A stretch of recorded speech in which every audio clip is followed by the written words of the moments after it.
Kufuatilia mabadiliko ya tabianchi yanayoathiri wakulima wa kawaida kwa kiwango kikubwa, shirika la Organization of African Instituted Churches OAIC lilihimiza wakulima kuangazia mbinu za kilimo zitakazostahimili hali ngumu ya hewa. Askofu mkuu wa kanisa la ABC na aliye pia mwenyekiti wa baraza la makanisa hapa nchini, Dr. Timothy Ndambuki, akiwahimiza wakulima kuangazia mbinu za kisasa za kilimo na kufuga aina ya mifugo itakayoleta faida katika mazao yake. And don't concentrate on talking about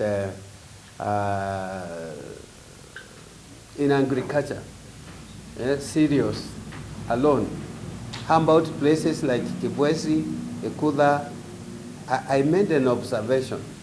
Those people's economy is held firmly by raising goats. Here we want also to go further and ask ourselves, how can we rear better goat?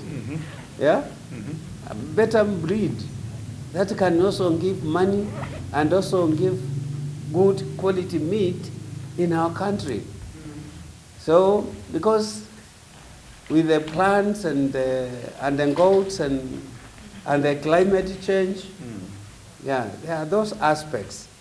Maafisa wa shirika la OAIC wakiwarai wakulima kuangazia mbinu za kilimo za kisasa kama kilimo cha unyunyiziaji na kilimo mseto. We are focusing on smallholder farmers who produce close to 70% of Kenya's food.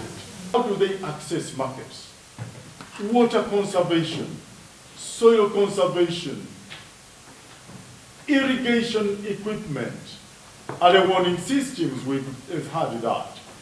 Diversification, maybe they will do a small business, they will do crop husbandry, they will do chicken farming and all that, poultry. So in this we have things like water harvesting, that is things like rainwater harvesting, irrigation measures, and then climate smart agriculture, that is inclusive of things like mixed farming, agroforestry systems, and early warning systems. Maafisa wakisema mazao ya kulima shambani na mazao ya mifugo yameathirika kufuatilia mageuzi ya hali ya hewa, wakisema uzalishaji wa chakula umepungua hadi 20% barani Afrika. In terms of agriculture, which is now our main area of focus, we've had a decrease in the crop yields, so that means that the farmers are suffering. We don't have enough yields. We also have a lot of irrigation demand because there is again less water. And then in terms of the forest composition has changed because now the trees that used to survive initially can no longer withstand the weather, the change in the climate. The livestock are experiencing heat stress, so that means they cannot produce a lot of the products that they were producing. In Kenya, we saw how the drought affects the livestock of the pastoralist communities. And on social media, people were saying, hey, let us go up to where the pastoralists, West Pokot and Turkana, they're selling their cows at a cheap price, let's go. And we saw it as an opportunity for us to gain while they lose it.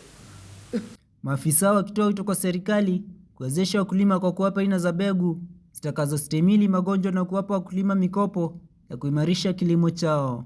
The smallholder farmer needs, number one, quality seeds.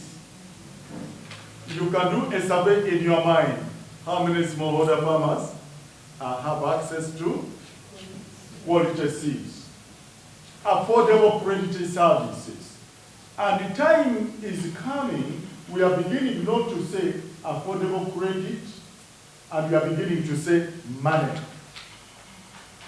Because sometimes a smallholder farmer will need that money as a taxpayer, not simply as a donation. So money. Number two, climate resilient crops, drought and flood resistant. We are seeing agroforestry. We are talking about planting trees. Sometimes people have small farms. Isaac Musyoka, makala ya kilimo na undugu.